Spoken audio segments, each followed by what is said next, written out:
shift, move one handle over here and move one handle over here like this, and select these two layers and hit Ctrl D. Select both the layers and press P. Create one keyframe each. Go somewhere around 4 seconds. Select this first one. Let's move this over here. Select this layer and let's move this over here. Okay, and select these two layers and hit F9. Okay, like this. Or instead of that, what you can do, if you want to be specific, let's delete this just for now. Let's go to around 4 seconds, and as you guys can see, the position of this one is 960. All you can do, simply go over here and type plus 300, or let's hit control Z over here. Select this one, add plus 200, and over here let's add minus 200, so they are going to be properly at the distance. Then after that, I'm going to select my rectangle tool, and this time I want fill. I don't want any stroke, so I'll delete the stroke, and I'm going to create rectangle somewhere around like this, like edge of them should touch this line. Select this layer, let's go over here and move this layer over here. Press S, unlink this and create one keyframe over here. Go over here, create another keyframe, go to the start, and let's make this 0.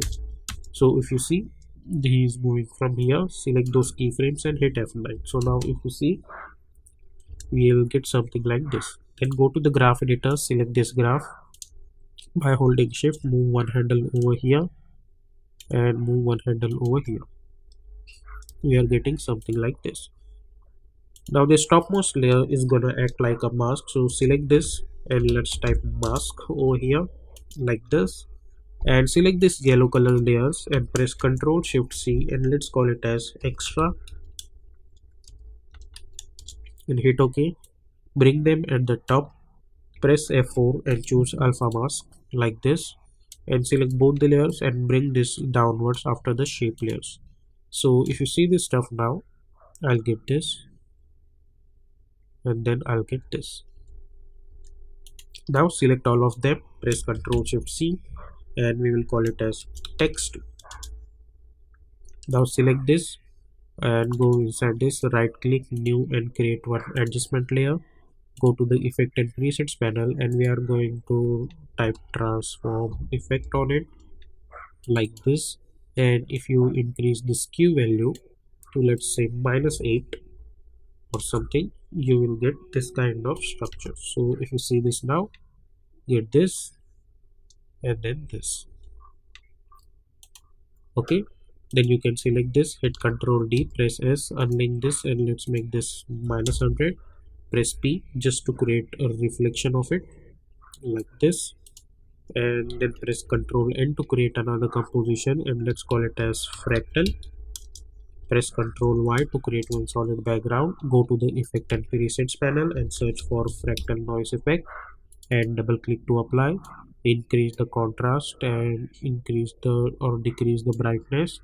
Go to the main animation, hit Ctrl 0, bring this fractal over here, and let's hide this. Select this topmost layer, go to the effect and presets panel and search for compound blur effect on it.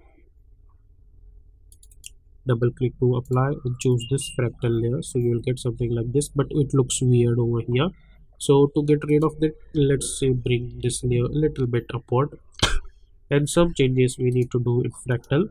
What we are going to do, we will go to the transform, unlink this, let's increase the width and decrease the height somewhere around like this, so you will get different results over here. Okay, then right click, new, and create one adjustment layer over here. You can go to the effect and presets panel and you can search for tint effect over here and double click to apply. If you swap this color, you will get weird stuff. So instead of swapping over here, instead of white, you can choose whatever color you want. Like you can, if you want purple color, you can choose that. If you want bluish color, you can choose also that. So it's totally up to you that what kind of color you want over here. Right now I'm gonna stick with this, or let's say bluish color or something like that, whatever suits you. I'm gonna pick up this kind of greenish color, which looks like a neon stuff. over here. Yep. Then right click new and create one null object. Select all of these layers, make it apparent with this null. Select this null, press P, alt click on the stopwatch and type wiggle 3, 3. So what will happen along with this animation, you will get some wiggle effect over there also. Select this adjustment layer, go to the effect and presets panel and apply glow effect on it.